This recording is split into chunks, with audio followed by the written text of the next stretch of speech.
Hello, everyone. Hi, Anna. Thanks for being here. Hi. Now I see a lot of people are just getting in the webinar. Thank you so much, guys, for being here with us, and especially with me this afternoon. I know this has been a super challenging time for all of us, especially for you guys that are teaching in the classroom. So thank you for giving us this so precious time for being here. So uh, good morning, good afternoon from wherever you are. So I am in São Paulo. Good afternoon from a cold São Paulo. So guys, please don't bother if I'm looking at another computer. I'm actually using this computer, this one that is just right in front of me. But the thing is, I'm screen sharing. And that's why I'm not going to be able to follow the chat and everything that is going on in the chat with this computer that is just right in front of me. That's why I have a second computer. So if you see me switching between one and the other, please don't bother and don't be mad at me because I'm going to be following everything that you write on the chat box. Hello, people from Porto Alegre. Welcome. Indaiatuba, Rio. It is so good to see you guys from so many different places. Thank you for being here with us. Okay, without any further ado, let's get the party started. So today, we're going to be talking about golden tips for optimizing the teacher's role when teaching online. So let's see. So some housekeeping first. Let's say certificates will be sent next week via email. So make sure you check it on your email next week because it's going to be there. This recording will be made available on Disal's YouTube channel later on, potentially next week as well. This webinar is also being broadcasted and is live on Disal's Facebook page just now. So please use the chat to make your questions and to interact with me. And never less important, I really, really want you to enjoy this session. So without any further ado, let me ask you something. What is your current scenario in this vast edtech world now, guys? Where do you stand now? So letter A, do you feel you're just in this fight with your computer and that is KOing you all the time? It's really a knockout. Pretty much like a knockout like the computer is just doing just now with this man. Or maybe you're letter B, or maybe you feel you're just surfing in the tech wave, learning new things, and just, let's say, enjoying this tech ride. So please tell me in the chat. Okay, a lot of letter Bs. That is wonderful. So you guys are so tech savvy. I love it. I see some letter A's.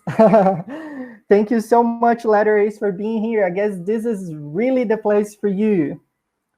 And also letter B, of course, because we always have, learning is a never-ending process. So there's always something new for us to learn, especially concerning technology.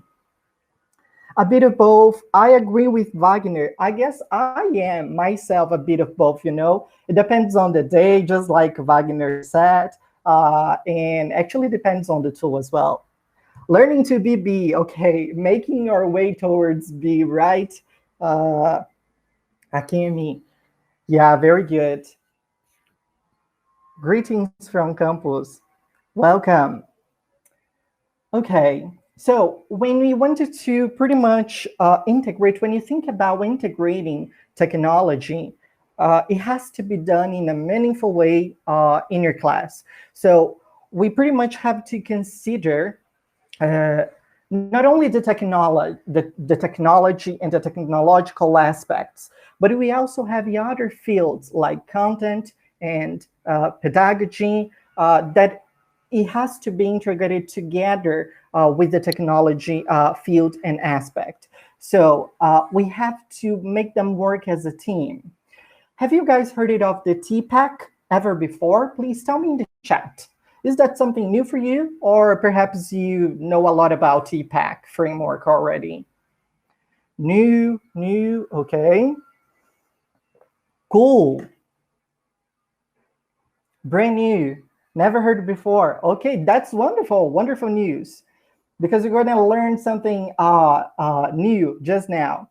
So TPAC actually is a framework that stands for technological, pedagogical, content, and knowledge. So if one of these components is sort of missing, then something is not going to work properly in your class. So if you just use, for example, technology and content together without pedagogy, you're just wasting your students' time because they're just, let's say, following an instruction, you know? Let me give you an example. If you just use pedagogy and technology, you're just, let's say, instead of asking students to write their answers in a paper, you just ask them to type their answers on a computer, on a program, you know? So as well as if you just use pedagogy and content all together, for example, that's pretty much like teaching the old ways, right? So the thing here is we have to be able to connect pedagogy, content, and technology and make them work all together so that your class will start coming together really, and something truly amazing will start happening in your class. So I already know by heart you guys are experts in pedagogy and content, so I'm not going to bother and waste my time talking about it. But because that's pretty much what you do on a daily basis, right? So the objective I had set for this webinar mainly revolves around the technological components, the technological field, and the technological part of this TPAC framework, right? I know KCP, yeah, that's wonderful. Let me see in the chat. Keep learning, awesome, good.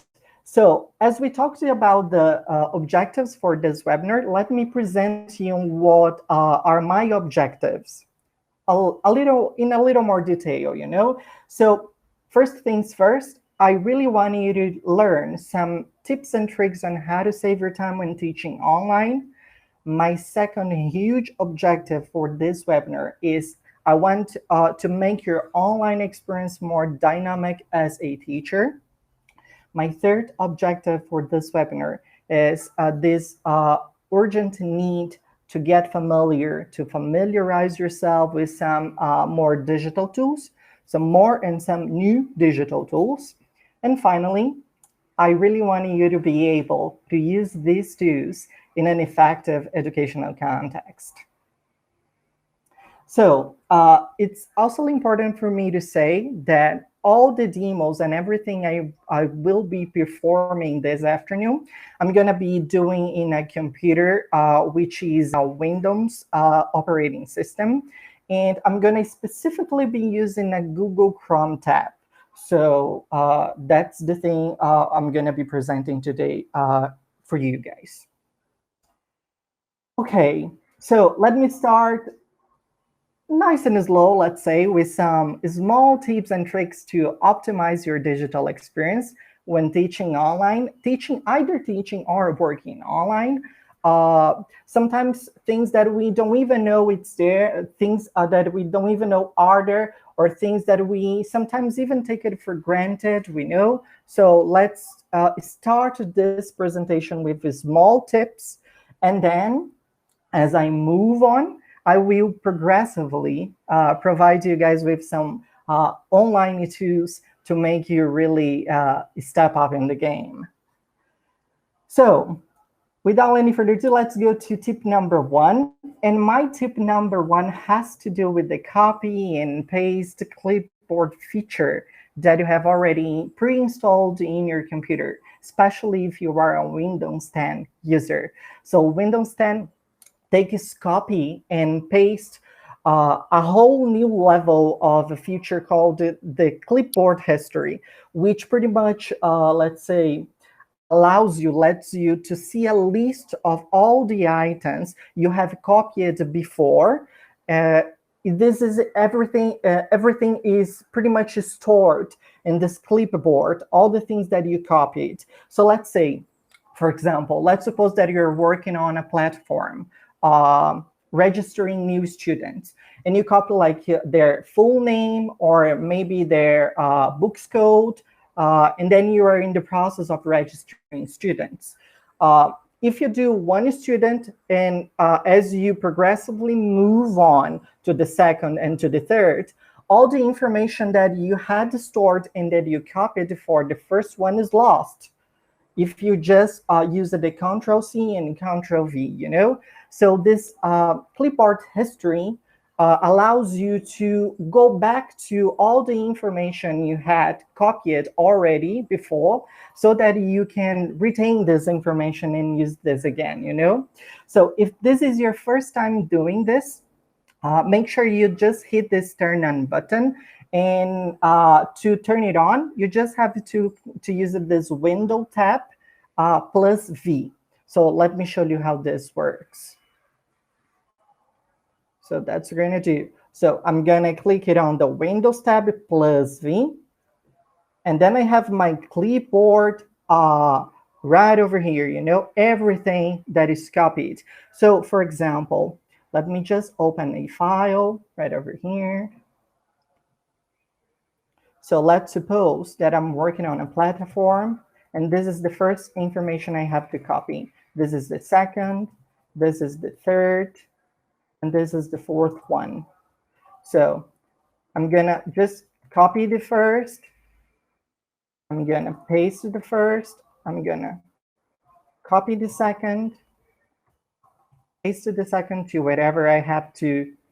I'm gonna copy the third, just paste the third. And the thing is, if I want to go back to the first thing that I copied, and if I no longer have this information, I just click it on the Windows tab plus V, and then I have this right over here for you to copy again, you know? That's a wonderful tool if you want to go back to things that you have copied in the past, and if you want to revisit, you know, all of those things. Another very important feature is that you can pin them. So if you use like this 3 little buttons that you have it in the copied item, you can just pin this information. So this information is gonna be here like forever, you know?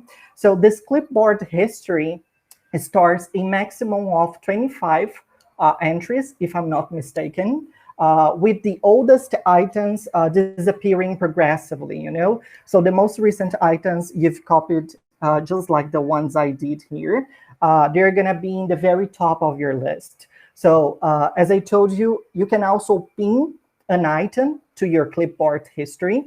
And this way, this information is gonna be stored. It doesn't matter if you reboot the computer or if you click it in the clear all, it's gonna be there because it's pinned. So very useful if you wanna go back to something that you've copied like hours ago, you know? So tell me how you liked it in the chat. Okay, never used this too. Did you guys know that you already had this installed in your computer? This is such a great tool. Yeah, I told you, like, some of the things I'm going to present today, they are very small. We don't even notice it's there, but it's there. And they make a hell of a lot of difference, you know, when you're working on your daily basis, when you have so many things to manage at the same times. So Windows tab plus V. So that is the control. You have to use it on your keyboard. Let me just show this again. There you go. So the Windows tab plus V. And then you have like this clipboard history turned on for you to use. Okay, the benefits of this tip number one is, the first one is that you can have like this creation of a history of things that you have copied, so that you don't miss anything that you copied long ago. Not only you can paste from the clipboard history, but you can also pin the items you find yourself using all the time. Awesome. So my tip number 2 has to do with something that I personally like very much, that is called grouped tabs. If you're a person who's very organized like I am, because I like very much organization, you're potentially gonna like this tip number 2 very much like I do. So group tabs, it's pretty much like Chrome, Google Chrome offers you this way of organizing your tabs, separating them by groups. So you can group your tabs together and not only group them, but also label them and with a custom name as you like, and also choose a color for this group, you know? So once all of your tabs are separated in a group, you can move or reorder them on your tab stripe anytime you wish. So let me show you how this works. I'm just gonna open a new tab, random. There you go. Let's suppose that on my daily basis, I use a lot of different platforms for my online lessons. So I'm gonna use Cambridge One, which is the new Cambridge learning environment. This is one of our platforms. I also use it on my daily basis. Cambridge LMS, /main, and Cambridge LMS / primary. So those are the ones that I use it on a daily basis, and they are connected to the same topic, which is the Cambridge platforms. So basically what I do is I just select all of my tabs. I just right-click it on them, select all of them, right-click on them, and choose add tabs to a new group. So I'm gonna call them Cambridge platforms. And I'm gonna choose the color, let's see, purple. Right. Now, if I click it on the Can platform's name, it narrows to all the way to your top left-hand corner of your screen. So let's suppose now that I have my social media channels. So Facebook, for example, Instagram, and I also have YouTube. So basically what I'm gonna do is just like select all of them, right-click, select the add tabs, select the information new group, and then I'm gonna say social media. I'm gonna choose the color red because I don't wanna get distracted by them, you know? When I click it on the name, it narrows to your top left-hand corner, and it's gonna be there. Now let's say that we want, let's say, Google Jamboard, okay, which is another thing that I use it on my daily basis. Google Jamboard, and I also use Google Classroom for my online lessons. So I'm gonna select them. To select all of them, you just have like to press the Shift button and go to your mouse and select all of the tabs you have it on the top of your screen. So right-click it on it, add tabs to a group, new group, and then those are the platforms I use it for my online lessons. I'm gonna choose the color blue, and they're gonna be there. You know, so this is a very easy way of organizing all the tabs, so many different tabs as you have them. So let me see here in the chat. Yes, Internet Explorer has the same. Oh, it didn't work for you guys. Let me see. Let me go back to the chat history to see what's going on. Sorry, it might be disabled. Yeah. We know one advice that I can give you is try to update your browser to the latest version, you know, because this is actually something new that Google Chrome made available very recently, you know. It helps a lot. especially if you have like tons of tabs open simultaneously and you want to organize them in a good way, you know? Another way of organizing them, it's also if you wanted to sort of have an urgent sense for them. So for example, things that you have started, things that are in progress, and things that you need to follow up, you know? So for example, let's suppose that I'm working on Menti over here, and this is something that I'm gonna do with my students just now. And besides Menti, I also have another website. Let me think about another website, Slack, which is another one I'm gonna present to you today. So I can just like select them. So just press the Shift button, select all of them, right click, add it to a new group, and then they're gonna be here. So they're gonna be in progress work. Choose the green color, and it's gonna be there. So if you're organized or if you are used some, I don't know, like it's not my situation because I don't use a lot of tabs simultaneously. But the thing is, if you do, it's a very good way of organizing your tabs and put them in a specific group, you know? I just use it on my phone and never tried this on the desktop. Yeah, works just fine it on the desktop. You want to group, great.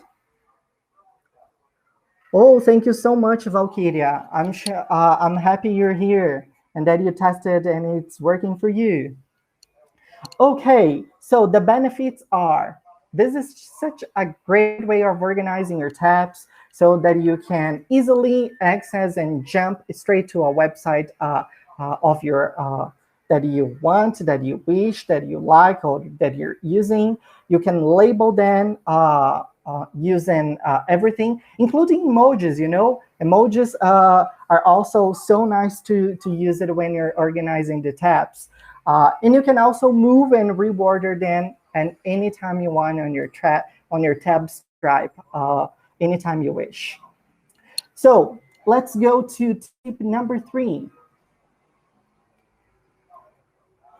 And my tip number 3, it's something that I like very much, which is called multiple desktops. So multiple desktops are great for keeping not only unrelated, but ongoing projects organized, or even for quickly switching desktops for a meeting or when you wanted to store a certain kind of information in just one specific space, you know? So basically, Windows allows you to create a whole new desktop and use this whole new desktop in parallel to your existing one. So this is, in my opinion, I have to say, this is especially cool and nice if you wanted to place some distractions, let's say, away from you, like email, social media, or even messaging programs that you use it on your daily basis, you know? So let me show you how this works. Basically, what you do is go to your taskbar, which is in the very bottom of your screen. Click it here in the task view. And the task view, go to the very top of your screen and click it on New Desktop button. As you hit this New Desktop button, another desktop will be created for you. I'm just gonna enter my desktop number 2. And here is my desktop number 2. Nothing is open, as you can see, and it's something done from scratch. So if I'm working in a completely different project, I'm gonna open here an Excel file, for example. And let's suppose in this desktop number 2, I'm gonna be working on this spreadsheet. So this is gonna be desktop number 2. I'm just gonna add it to make this a little bigger. Let's see. Okay, and let's suppose that in this desktop number 2, surfing on YouTube, for instance. So those are the programs I have open in my desktop number 2. I have Chromebook open with a YouTube channel, and I also have this spreadsheet that I'm working on it. If I go back to the bottom of my screen and click it on the task view, I can also switch back to my desktop number 1. And in my desktop number 1, I have all the files I was already working, and I was working before, you know? So I'm gonna open here another spreadsheet. Let's suppose that that's gonna be in my desktop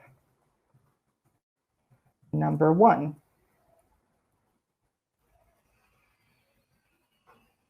I'm gonna merge, the center, get this a little big.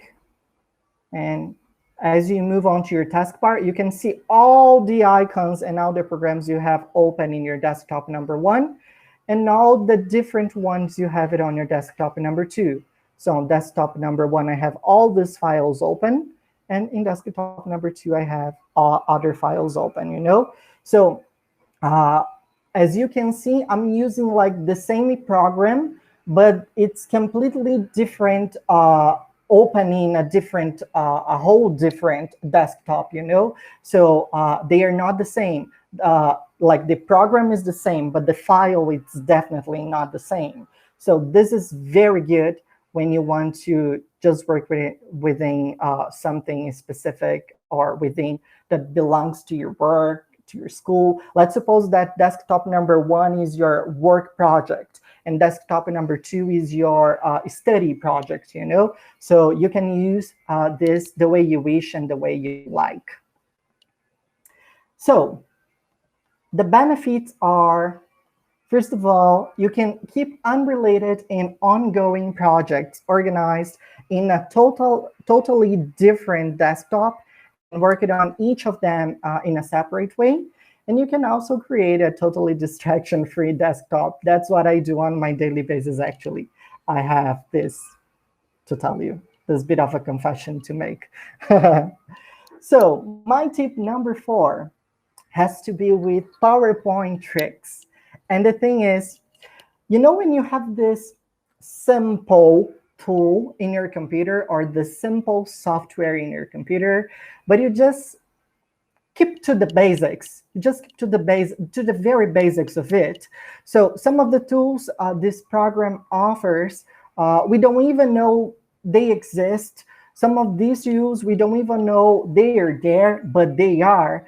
And they can absolutely offer you a completely whole new experience when you get more proficiency by using this program and as you advance using this. And I guess this is the case for PowerPoint, you know? So today, I'm gonna show you some tricks that PowerPoint offers that potentially you didn't even know they were there. Things like how to remove the background of images and how to use the Eyedropper feature and PowerPoint. So those are the things that we use it in very sophisticated editing programs like Photoshop. And sometimes people don't even know those sophisticated things we have available for free, and it's there in PowerPoint as well, you know? Of course, it's not as good as the Photoshop, but in my very honest opinion, it gets the job done in a very decent way, you know? So let me show you how this works. Let me just go to my second presentation, which is this one.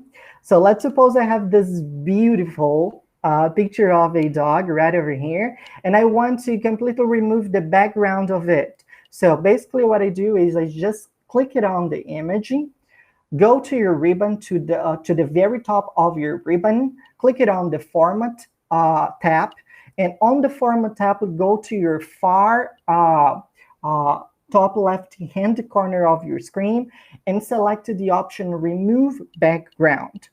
So as this option is selected, what happens is this is automatically going to generate all the areas that are going to be extracted from the imaging. I'm just going to resize because I want to have the complete head of the dog available here in my example. If there's something else you want to remove, you just can right click it on the mark areas to remove, or if perhaps if there's a very specific area you want to keep, you just make sure you click it on the mark areas to keep, and then this is automatically gonna happen for you. So in my picture, I guess everything is just perfect and fine. So I'm gonna keep it this way, and I'm just gonna click it on the keep changes. When I click it on it, the completely whole background of the picture was just cropped, was just like vanished. And then I just have this beautiful dog for me to use it in my presentation, you know? So this is a very good tool. And I don't know, I use this a lot, especially when you're working on images and we're working on, let's say, very specific videos, editings, or something like that we don't want the background to appear, just the first thing that you have it in the picture, you know? So let me see what you read in the chat. Me too, because they're very good. Oh, thank you so much, Vera. I'm glad you're enjoying the tips.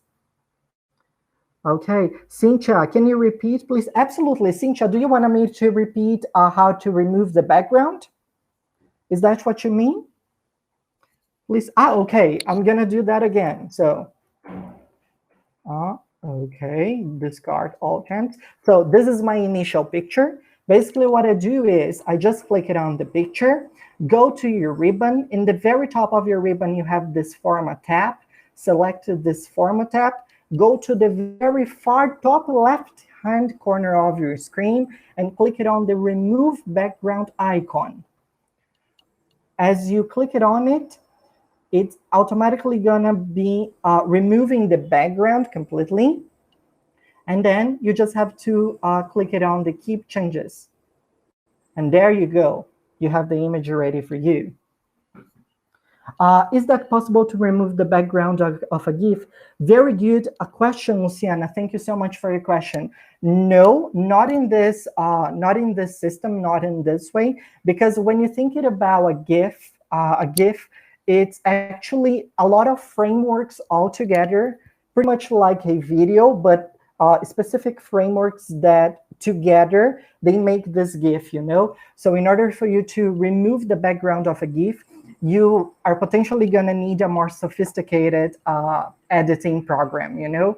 Unfortunately, PowerPoint is not going to be able to do that for you, but it does a pretty decent job, as I told you previously, when you're talking about images like JPEGs images or even PNG images, you know? Thank you, Lou. I'll use this tip a lot. I'm glad you will, Elena. I use this tip a lot. I have to be honest. So my other tip for you concerning PowerPoint, it's the Eyedropper. And the Eyedropper is a super nice feature, especially if you want to extract a very specific color from a picture or from something specific that you have it on your slide, and use this very same color in a completely different way, you know? So for example, I'm just gonna insert any shape. I'm gonna insert like a random shape right over here, you know? And let's suppose that in this shape, I want to use the eye color of the dog. I want like the eye color of the dog automatically be transferred to my shape color, you know? So basically what I'm gonna do is select the shape, select the imaging, go to the Format tab that you have it on the ribbon, of your PowerPoint, select the shape fill and go to the Eyedropper, you know, right over here. when you click it on the eyedropper, you can select which specific color from the image you want to be transferred to your shape. So let's suppose that I wanted the dog's eyes color to be transferred to my rectangle. So I'm just gonna click it on it, and automatically my shape is gonna be filled with this very specific color I extracted from a specific imaging, you know? This is super cool, especially if you have this, if you're working on a presentation on a slide, and if you have like this taste for art, and you're very much into having like a smooth pattern in all of your presentation and all of your slides. So you can use something that is already there, a color that is already there, and take this as an advantage to use it in something completely different. This also works for written things. For example, I have this title right over here. So basically what I do is I just select the title. I go to the AE, which is the theme colors. I select the eyedropper. And let's suppose that I want my title to use the same color of this one that I have it in my slide. So basically what I do is just use the eyedropper, drag the eyedropper to the specific area you wish, and click it on it. And then everything is going to be in the same color, you know? This is such a nice tool. And very sophisticated, like people usually think you're just gonna be able to do those very simple things in very sophisticated tools. But actually, those simple things that we already have, potentially we already have installed in your computer, or which is pre-installed in your computer, does a pretty decent job as well, you know, and helps you do the same thing. I'm gonna take an advantage of that I'm already here. Something just popped to my mind. I'm gonna teach you a third special feature that I just remembered now, which is the cropping. We know that we have a specific cropping area. So let me just go back. I want the initial photograph of a dog. So let's suppose that I have this beautiful photograph with the whole background entirely available here. So if I want to crop this and change this image into a specific shape, basically what I do is click it on the image you wish, go to the Format tab on your ribbon, go to the crop icon that you have it on the ribbon, which is in the top right-hand corner of your screen. Select the crop to shape, and then select the shape you wish. And then your image is going to be cropped into this perfect shape, you know? So did you know you could do this very easily with your imaging? You can do it, Leslie, with a rectangle, a circle, everything you want. Yeah, let me go to the chat and see. I had no idea. Interesting. That's great. I'm glad you guys are enjoying. Okay, let me go back to my slide. Wow, you know, time is really a limit. It's going so fast. So the benefits are, you can use this program, this PowerPoint, that is, I hope, probably installed in your computer to really reach some editing effects, some very good and quality editing effects to your presentation. And in my opinion, like, as you don't keep to the basics, but as you are very interested in advancing, you are more proficient at PowerPoint, and that automatically improves your user experience when manipulating PPT files, you know? Okay, so let's go to my tip number 5. And my tip number 5 has to do with something that I like very much, which is called Immersive Reader. Immersive Reader is a free Chrome extension tool that uses many different techniques to improve the reading, the readability of a text for people regardless of their age, of their ability. We know it's actually something that, let's say, supports anyone who wants to make the reading experience easier and better, you know? So I highly recommend you to go and have a look at this Immersive Reader tool that you have available and for free on Google Chrome. So to do so, let me show you how this works. Basically, what you got to do is just access the Google search, click it on the Google Web Store. Make sure you're using your Google Chrome browser. Open the Google Web Store. Okay, on the search, on the store search, look for Immersive Reader. And it's going to be this first one, you know? So I already have this one installed in my computer. But the thing is, you're going to have like the button here just to add this extension to your computer. It's going to appear in this little puzzle icon that you have it in the top right-hand corner of your screen. So it's going to be here, use Immersive Reader. Let me show you now how this works.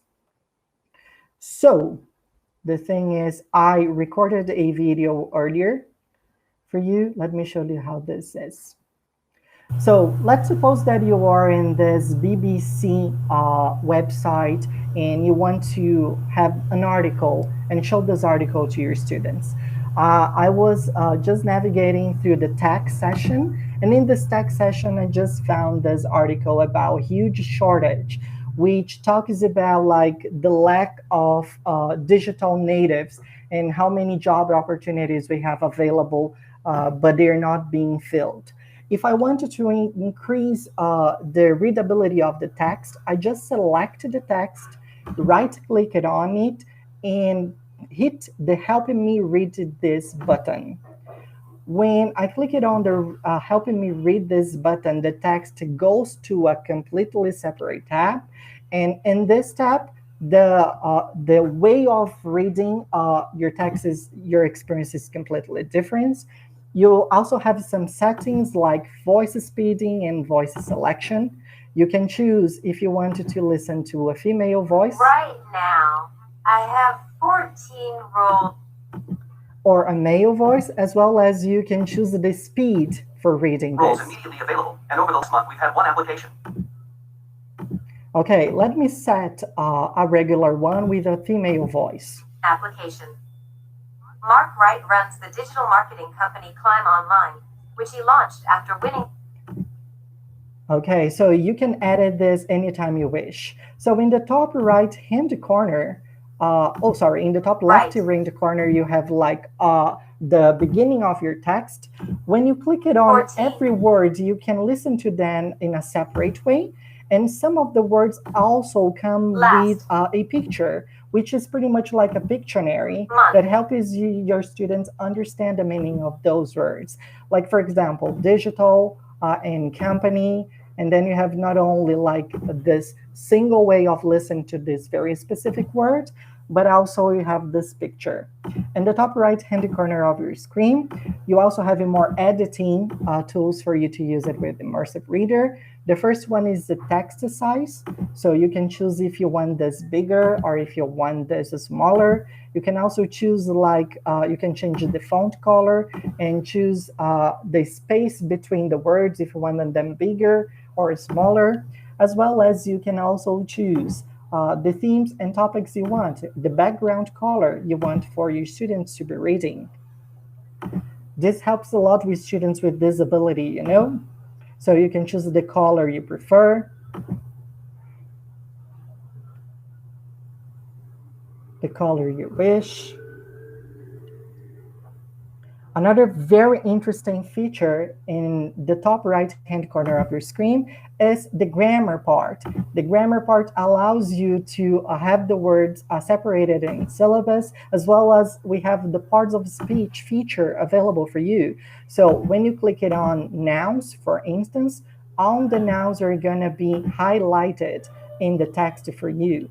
As you click it on the verbs, all the verbs will be highlighted in the text using the color that you chose. In this example, it's red.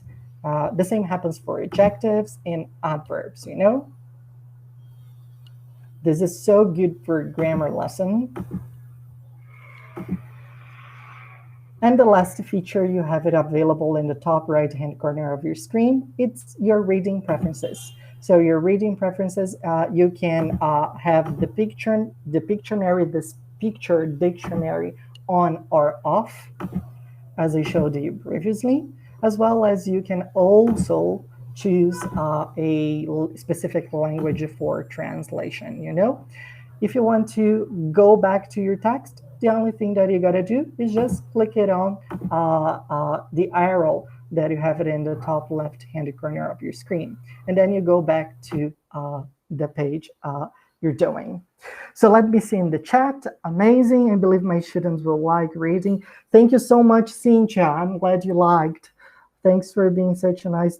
Oh, thank you, Tamara. You're so sweet.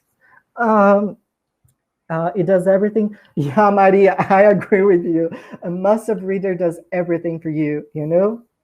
Let me just move on. Oh, sorry. Just escaped.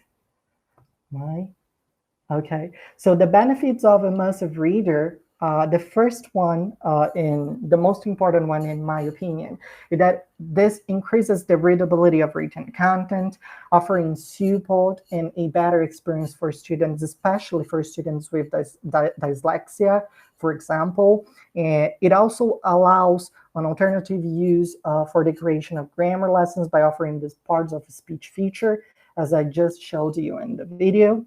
And finally, it offers you controls for voice, speed, and also the speaker. If you want a female voice to read a text for you, or if you want a male voice to read a text for you. Thank you, Rosangela.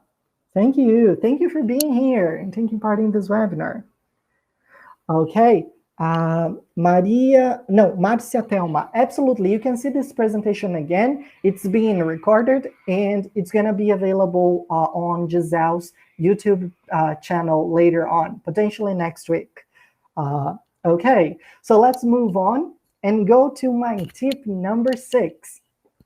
And my tip number 6, it's something that you are potentially going to like this a lot, because I do, which is the word wall. So word wall is just this wonderful tool that helps you create not only interactive, but also printable activities for your students and for your class. So the interactive activities are played on any device you wish. You can use them in a computer, in a tablet, in a phone, and even in an interactive whiteboard if you have this available in your school or in your class, you know? So let's get to know word wall a little better. Let me show you how this works. So the address that you have to access is wordwall.net. It's not .com, it's .net. Make sure you just like enroll yourself, you register yourself in this website. So I already have my account, so I'm just gonna use it in my Google information to sign in. There you go. In the top of your screen, you have like all the resources, your activities, and the results of your activities. I'm gonna click it on the resources. And then, oh, it comes with a very good explanation of everything that you can do. Let me see my activities. Okay, I have my activities.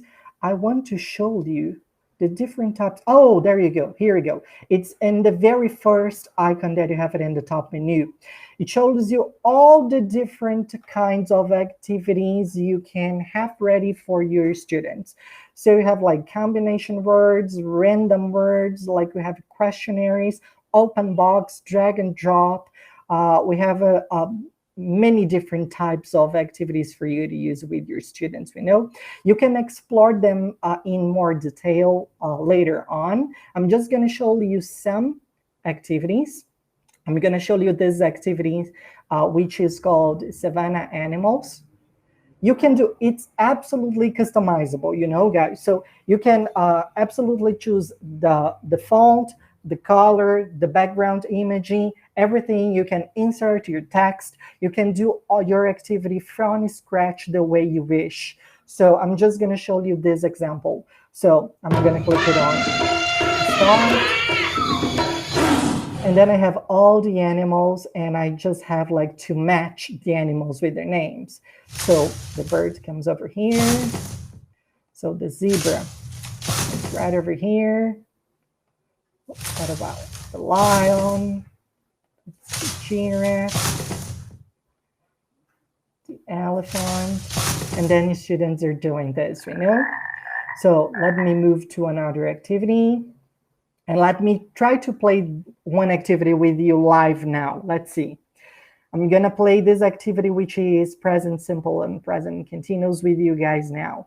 So basically when, like after the steps of editing and customizing the activity and having the activity ready as you wish, you just click it on the share button.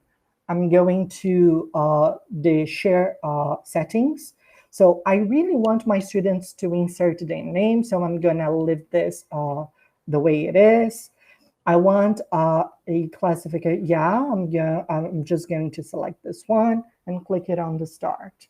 So let me copy this, go back right over here.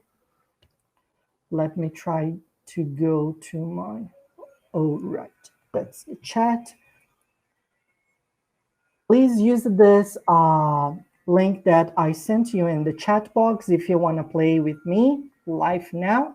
So I'm going to use another browser because I want to play as well as a student.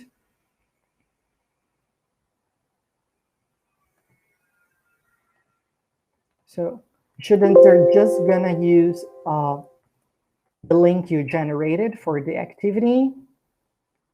You're gonna type their names. And they're gonna start doing the activity. So let's see. Yeah, you can start, guys. So, does he to speak English at the moment? I'm just going to choose anything randomly just because of the time, you know, and I have to move on. You ready for the newspaper? Do you? Okay, let me just move on. Is he wearing black? Okay. Well, does she usually study on weekends? Oh, sorry, I'm not gonna pay attention. I'm just going to select anything randomly because of the time. Okay, let me move on. My brother is learning. He doesn't. I usually come to school by bike. She near to swearing. Okay. And then you have like the answers that students can see. We have a table that shows everyone, how everyone is going and doing, you know. So this is how students, this is the Studentsville actually. I'm going back to my Teachersville, which is right over here. No, not this one. This one. Sorry. Yeah, right over here. And as a teacher, you just have to click it on my results, you know? Click it on my results, and then you just enter your file, the activity you just had live with your students.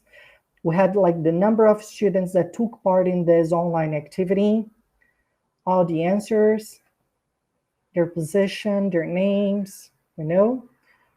You can, you know absolutely what's going on. So we have the results for per student, per question. So everything is here so you can track students' performance later on. It's gonna be just here in the website, in your My Results tab in the top menu, just for you to track, I highly advise you to go to your community. Your community, we have like tons, hundreds and thousands of ready-made activities for you to use. Teachers all over the globe make activities from scratch and share those activities with the community. So for example, if I'm an English teacher, I'm just gonna type English right over here, and I have like a lot of different activities ready for me to use, So for example, we also have games available. Let me show you this game.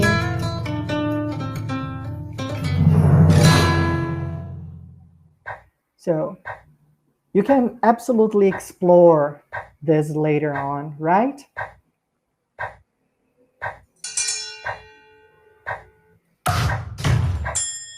Okay, there you go.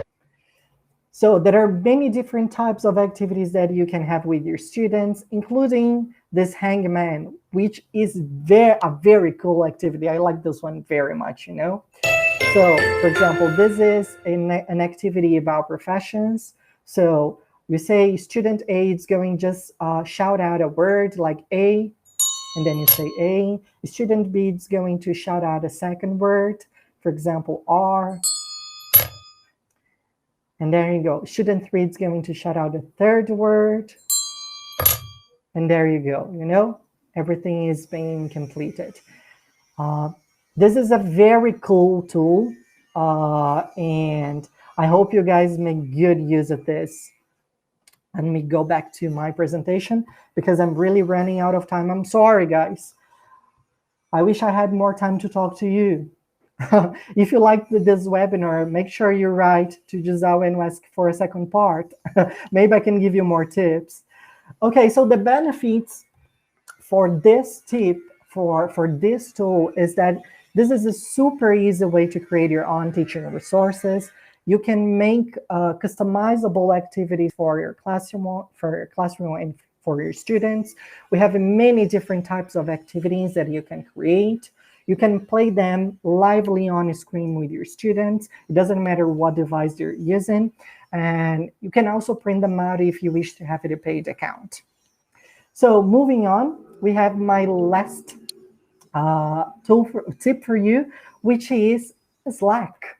I love Slack, Slack is a tool that allows you to communicate with your team, communicate with your students, and get messages exchanged between students, among students, in a very real time, So it's pretty much like, let's say, a channel-based messaging platform, So Slack allows people not only to collaborate, but also in a very effective way, in a very easy way, share information in real time, So let me show you how this works, how Slack works. So let me go to the website right over here. So we have, I already have my board ready. So you can register yourself, also using your social media later on. So I have my workspace right here, which is for my year 8 students. But I can also create another one, create a whole new workspace for let's say year 9 or year 6 or year 7 students, Here are going to be located my year 8 students. And let's suppose I'm going to be delivering a project on traditional clothing, traditional dress for my students. So basically what I do over here is just click it on the channel, which is in the left-hand corner of your screen. Click it on this plus, create a channel. I'm going to create a project on traditional dress. You can have the description later on. I have my description. I'm just gonna copy and paste. Brief description for my students on what this channel is about. Okay, I can invite my students. You can use their email or you can use their social media. I'm going to invite my students. So my student Luana, I'm going to add her to this channel. And I'm also gonna add my student Igor to this channel. So the three of us are here. So let's suppose that you are in a hybrid scenario where half of your students are right in front of you in a face-to-face class, and the other half is just in a remote situation, in a remote scenario, you know? So let me just get my phone. Just a minute. Okay. I have two phones right over here, you know? So this first phone, let's suppose this is going to be Igor. So let's suppose this is Igor and he is in my face-to-face class. You know, what I'm going to do as a teacher first is give them a step. Actually, I want them to do something. So I'm just going to post this channel what I expected them to do on this project, which is the traditional dress. So hello, everyone. Hello, guys. Your first step is to discuss traditional dress in your culture. So choose one example that you have in Brazil and think about different traditional clothing that you have in your culture. Anyways, I have everything that I want my students to do. So Igor is just going to get his phone and he's going to give his contribution. So let me just get the text, copy the text.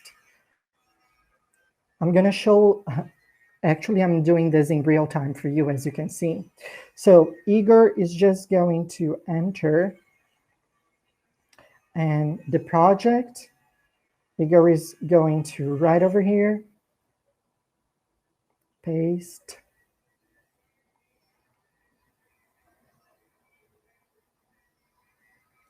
Copy. That's it. I'm also going to, let me try to show this to you. Even to better. In order for you to follow and understand what I want you to see, I'm going to try to show you my cell phone. So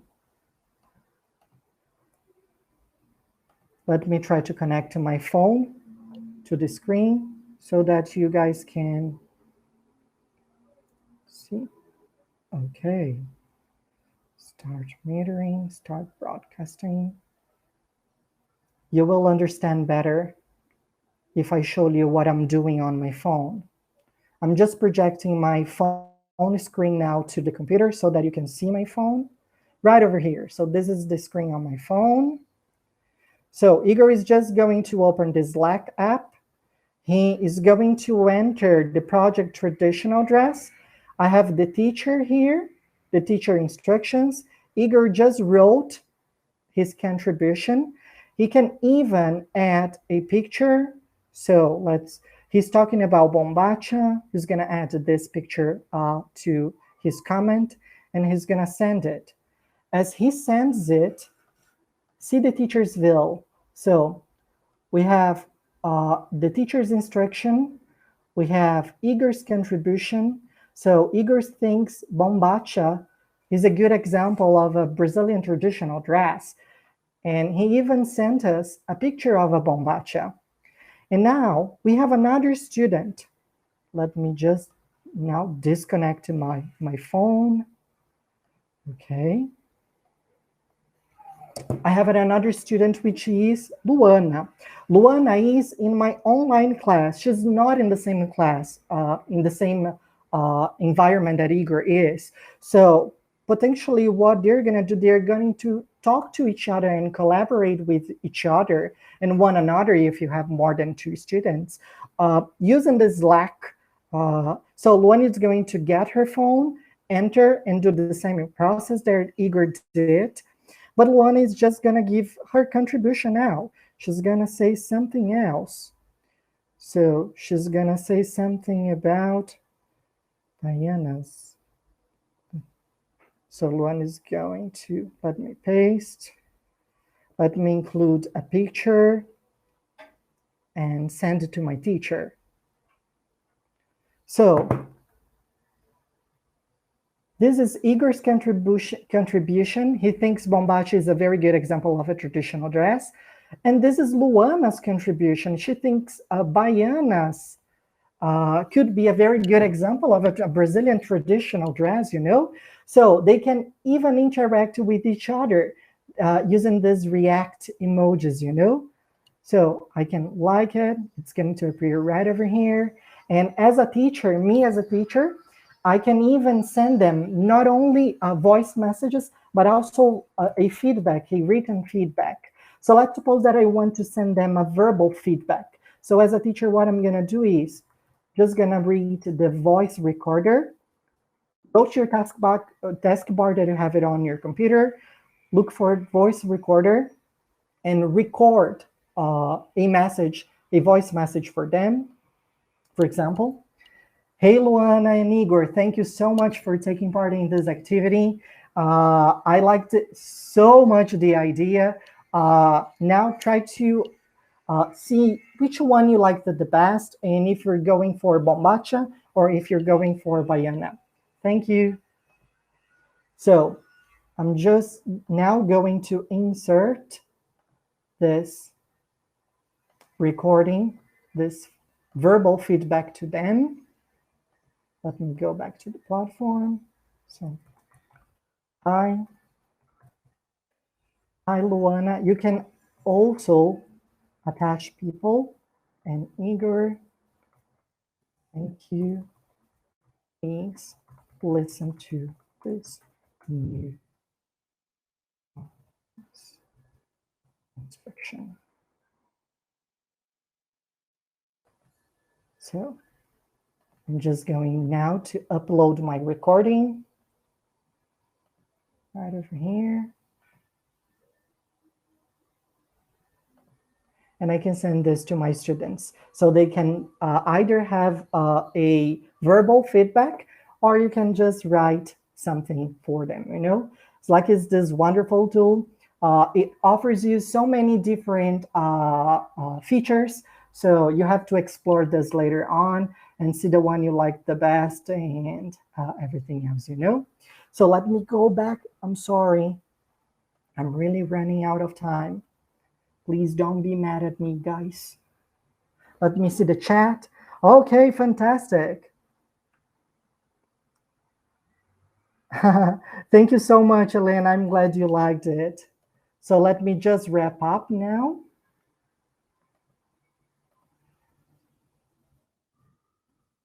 Okay, so the benefits are it supports live collaboration within a channel with your students, so that you don't have to worry about tracking them, or because everything is going live and you have like this very macro view as a teacher. So channels bring order and clarity to your workspace, and you can create them for every project, every topic, and every group work. Slack also allows photograph, videos, and voice messages to be sent, you know? Okay, and to finish, my very, very final tip for you, which happens not to be a tip, but happens to be a gift for you. You know, very recently, Cambridge launched a new series for teens called On It. So this new series of book has so many important features that I could mention, but there is one specific that is in the very core of this material that I'd like to highlight. So On It includes a clue project and a culture project every other unit. So that means not only collaboration, but also PBL are both equally important over here, you know? That's why Cambridge developed an evaluation rubric covering all the areas and helping you grade students' performance when delivering a project and working on a project. So this is actually the evaluation that I have it in the right-hand corner of your screen for you to show you. If you want more information about On It, just make sure you access cambridge.org/onit. And this evaluation rubric It's something super useful. And I was thinking to myself before this webinar, why not giving my audience today a gift? So that's what I did for you. I converted this print page into a totally digital spreadsheet. And what I suggest to you today is that we can sort of minimize, let's say, the time we're spending on grade students' work and everything that we have in terms of assessment. I mean, using a very complete rubrics that it's completely digital and ready for you, you know? So let me show you now this rubrics, what I did. So let me go to my Google Drive because it's right over here. I created a folder. I'm going to share this folder with you.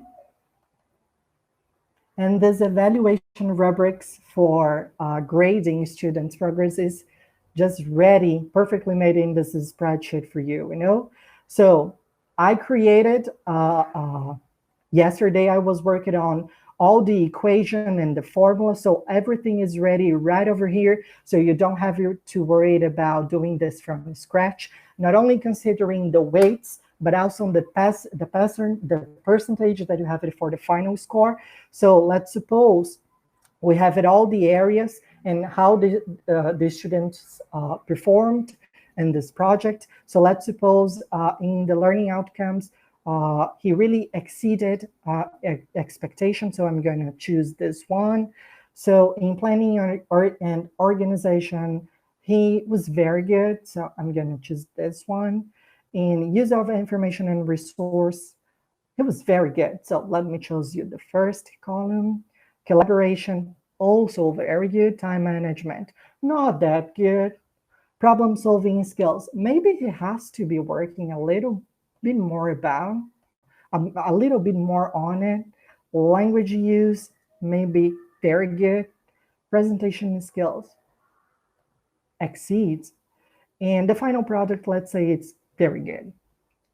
So here we have like the right amount and the right specific score, the final score, an average of a final score for you to use with your students. So in the very bottom of your page, we have like the first tab for student number 1, student number 2, student number 3. You can add all the other tabs for as many students as you have in your class, and just use this if you want. So this is my gift for you. I loved this evaluation rubrics, and I was thinking, why not share this evaluation rubrics, but in a way that is meaningful? Because if it's just a PDF, you have a lot of pencil and paper work to be done, and you have to get your calculator and do this, you know, from scratch. So I separated. I worked it so hard on the equations, and it's just working super fine for you just to use with your class, with your students.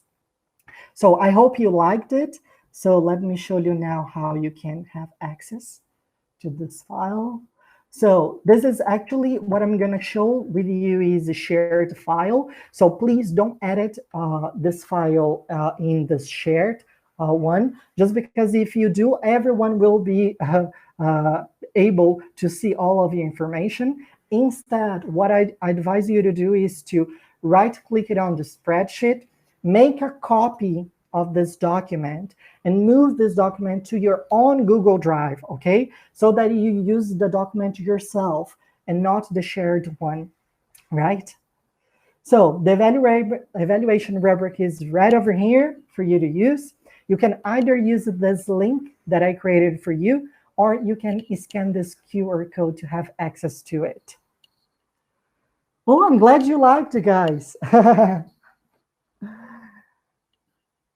Thank you. I'm going just, let me just get this link.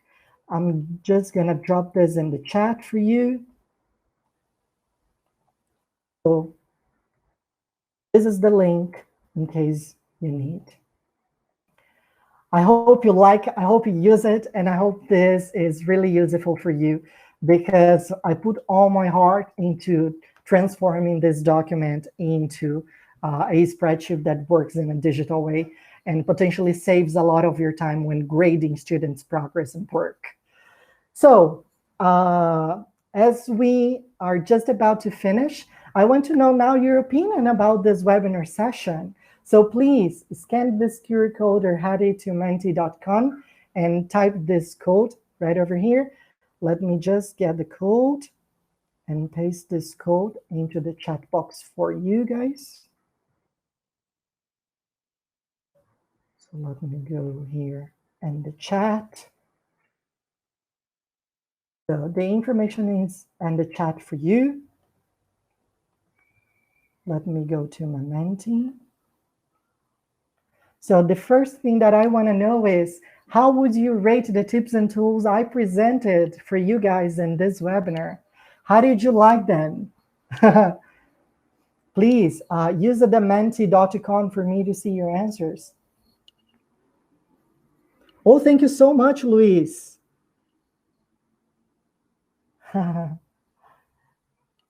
Thank you, Helena, Conceição, Ana. Oh, guys, thank you so much for spending this afternoon with me. It's been really a pleasure to get to know all of you here. Lucila, you are amazing for being here. Thank you. Thanks a million, a billion. Okay. Those are so very nice scores. I'm glad you guys liked it. And just to finish, so which one was your favorite one? The one you're definitely going to use it in your class. Tell me.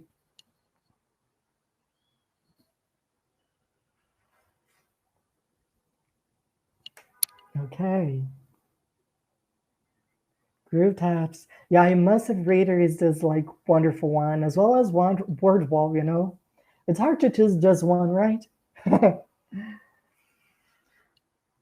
Okay, let me tell you a little secret. I'm not sure if all of you know, but last month I had a Golden Tips webinar delivered via Cambridge. If you wanted to see my very first webinar that I delivered on Golden Tips for tech tools and tech tricks, make sure you access the Cambridge YouTube channel. But what I have to tell you is that the tips I gave in the Cambridge webinar, they are completely different from the ones I gave today, we know. So Cambridge, Cambridge, Brazil. So enter the Cambridge, Brazil YouTube channel, go to the videos, and then you have my webinar right over here. You can also, so this is the Golden Tips webinar part 1. The tips that I gave it in this webinar, they are completely different. So if you liked the ones that I just gave you today, I highly recommend you to go for the second one. It's in the chat box for you guys, because they are super interesting as well. Okay, let me go back. So guys, I honestly, and from the very bottom of my heart, hope you have learned some new tips and tricks on how to save your time in teaching online.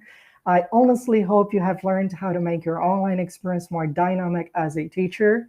And I hope you familiarized yourself with some new digital tools. And finally, but never less important, as I like to say, I hope you have learned how to use these tools to build more effective educational contexts in your class. So thank you very, very much for spending this afternoon with me. Thank you for being here, and I hope to see you guys very soon. Bye-bye.